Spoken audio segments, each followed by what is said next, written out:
مين فينا ما جاش عليه يوم كان قاعد في مكان جميل وراقي وهادي وفجأة جاله فكرة جوه دماغه زي انه مثلا ممكن يكون نسي يقفل باب بيته وهو خارج، والفكرة دي خلته مش مستمتع بالمكان وقلقان جدا؟ مين فينا ما جالوش فكرة وهو رايح ينام في سريره والفكرة دي خلته يتقلب طول الليل وما يدوقش طعم النوم؟ مين فينا في عز فرحته وسعادته ونجاحه جات له فكرة أفسدت عليه الفرحة والنجاح والسعادة دي؟ مين فينا ما جاتلوش فكرة انه ممكن يفقد أولاده أو أولاده يفقدوه والفكرة دي خلته متعذب كل ما يشوف ولاده اللي هم أصلا نعمة؟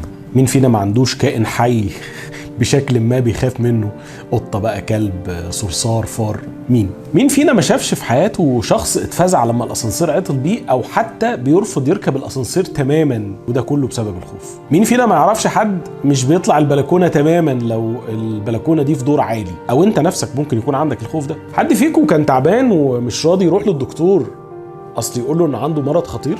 عمرك خفتي تدخلي في علاقه ومش عارفه ايه السبب؟ عندك الخوف الدايم من الانفصال وده مخلي علاقتك بزوجك غير مستقره؟ دايما بتقدمي تنازلات بدافع الخوف عشان ترضي الطرف التاني وبرضه مفيش فايده؟ لو انت واحد من الناس دي فانت اكيد عندك مخاوف، وخليك مطمن يعني دي مش حاجه تزعل ولا حاجه، لان اجدع منك 100 مره وخافوا. زي مين مثلا؟ زي الانبياء. سيدنا موسى لما دخل الوادي المقدس وربنا كلمه وقال له القي عصاك، ارمي العصايه بتاعتك، فلما لقاها بتتحرك كانها افعى ولا مدبرا ولم يعق، جري وهرب، خاف يعني، رغم انه في حضره ربنا قال له يا موسى اقبل ولا تخف.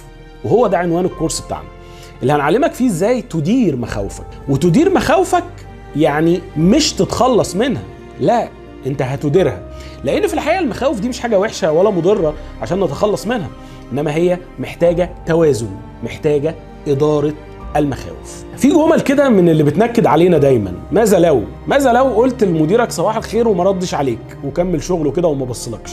ماذا لو قالوا لك هتترفد، شكله كده هيرفدك؟ ماذا لو اترفضتي او اترفضت في علاقة؟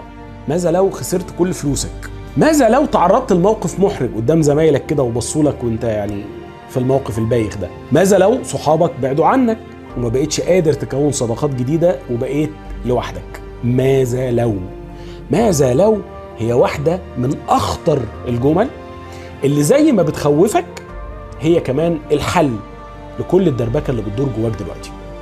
انتبه من ماذا لو انت واحد من الناس اللي بتعاني من المخاوف دي او على الأقل جزء منها، فاطمن، انت مش لوحدك، في كتير جدا زيك، واحنا هنساعدك بمجموعة اختبارات وتقنيات تحدد مخاوفك وتعرف ازاي تتغلب عليها وتحلها بشكل علمي وتطبيقي.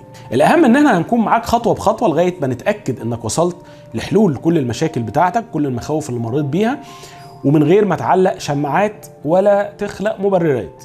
ده المهم. أنا دكتور إسلام رأفت، فاوندر بايوسبيس مصر والمدرب المعتمد لكثير من تقنيات إدارة الحياة، وهشرح لك في الدقيقتين الجايين إزاي هنقدر نساعدك في إنك تتخلص من مخاوفك بمنتهى السهولة وبمنتهى الدقة. ببساطة هنقدر نساعدك في ده لأن كل تجاربنا كانت ناجحة مع آلاف الأشخاص من مصر والدول العربية كانوا بيعانوا من مخاوف، ومخاوف كتير، والمخاوف دي كانت مسببة لهم أزمة في حياتهم، أزمة فعلية، ومروا بلخبطة شبه اللي انت فيها دلوقتي وما كانوش قادرين يحطوا ايديهم على المشكلة الحقيقية وايه هي دوافعهم للمخاوف دي وايه اسبابها. في الحقيقة ده كان مأثر عليهم جدا في ردود افعالهم تجاه مواقف كتير، ولكن قدروا بمساعدتنا انهم يتجاوزوا عقبات كتير جدا في حياتهم ويحددوا مشاكلهم ويديروا مخاوفهم بشكل مظبوط جدا. الحقيقة قبل الكورس عدد كبير منهم كانوا دايما مترددين وتايهين في الحياة، مخاوفهم وازماتهم الحقيقية كانت بتواجههم وبتهددهم بشكل واضح في المواقف اليومية، وردود أفعالهم تجاه المواقف دي كان كل المحرك فيها هو الخوف. من خلال الكورس ده قدرنا نفهمهم ونفهم مشاكلهم واديناهم المفاتيح اللي تساعدهم يديروا مخاوفهم ازاي ويتغلبوا عليها. واحد من أهم المفاتيح اللي هتاخدها في الكورس هو إن الخوف وهم كبير، واحنا مش بنخاف من اللي حصل، احنا بنخاف من اللي لسه ما حصلش، رغم انه ببساطة جدا ما عندناش ضمانة انه هيحصل اصلا، فممكن ما يحصلش. الحالات دي وحالات كتير غيرهم حياتهم اتغيرت بمجرد تغيير ردود افعالهم وتعاملهم مع المواقف، اتغير تماما بمجرد فهمهم لقصة المخاوف وكيف يديروها. في الحقيقة احنا بنتبع في الكورس ده اختبارات وتقنيات علمية مدروسة جدا بتحدد لك مخاوفك بشكل دقيق، مش بندور عليها. اختبار بسيط جدا، بمجرد انك تختار مجموعة من الالوان تقدر تحدد مخاوفك بشكل دقيق جدا. المخاوف دي ممكن تكون في العلاقات، ممكن تكون في الشغل، او حتى مخاوف في اتخاذ اي قرار مصيري في حياتك. في الحقيقة ده هيساعدك تفهم طبيعة مشاكلك، مصادر خوفك، بشكل يخليك قادر تتعامل معاها بمنتهى السهولة. في الكورس هتعرف ان واحد من اهم مصادر الخوف في حياتك هو الشيطان. عشان كده ربنا دايما في القرآن بيقول انما ذلكم الشيطان يخوف اولياءه. خد بالك، الشيطان بيخوف، وبيخوف مين؟ اولياءه. يبقى حضرتك لو خفت يبقى سايب ريموت كنترولك للشيطان، ولو خفت هتبقى من اوليائه. تخيل ان معلومة زي دي هتتعلمها خلال الكورس، ومن خلالها هتعرف ازاي تشخص مخاوفك بنفسك، وتعرف كل انواع المخاوف اللي ممكن تسيطر عليك وتدمر حياتك. مخاوفك انت واللي بيقلقك انت، مش مخاوف غيرك. مهم جدا انك تكون فاهم اننا هنعرفك مخاوفك انت، لانه اللي بيخوفك مش بيخوف غيرك، واللي بيخوف غيرك مش بالضروري يكون بيخوفك. وبالتالي هتقدر تحدد افضل طريقة لادارة المخاوف دي. احنا مش بنقول كلام عام يتقال لاي حد زي اللي ممكن تكون بتسمعه في اي كورسات، انما هتتفاجئ قد ايه لما تفهم مصادر مخاوفك وانواعها. هتتغير حياتك، وثقتك بنفسك هتزيد، وثقتك في امكانياتك كمان هتزيد. هتخرج من الاحباط اللي بيواجهك في ادارة مواقفك ونظرة الخوف اللي بتأيدك. احنا في الكورس هنديك حلول عملية وعلمية هتغير طريقتك تماما في التعامل مع مخاوفك في العلاقات وفي غيرها. هنخليك تستمتع بحياتك وتتعرف على نفسك لأول مرة، وتعرف ازاي تديرها بعيدا عن المخاوف. الكورس ده عمره ما هيكون مفيد ليك لو حضرتك ما عندكش استعداد تواجه مخاوفك. لازم تكون على قدر هذه المسؤولية، تكون عارف انك فعلا بتخاف، وتكون قادر انك تقف وتمشي معانا خطوة بخطوة عشان تحل مشاكلك، تواجه مخاوفك، وتعرف ازاي تدير هذه المخاوف. لنفسك عليك حق، فما تبخلش عليها بانك تعلمها وتصلحها. سهل جدا حد ينصحك ويقول لك ما تخافش، يعني سهلة، بس انا في الحقيقة بخاف. طيب ما انا بقول لك ما تخافش. لا، في الحقيقة الديالوج ده مش هيحل المشكلة، لانها في الحقيقة مش بالسهولة دي. هي مجموعة من الخطوات والاجراءات، ولازم تمشي عليها خطوة بخطوة عشان تقدر تدير مخاوفك، وساعتها مش هتخاف. صعب تحدد ايه مخاوفك بشكل علمي مطبق وتعرف اسبابها ودوافعها. مشكلتك ممكن تكون بدأت وانت لسه طفل عنده شهور وما تعرفش ايه المشكلة بالظبط.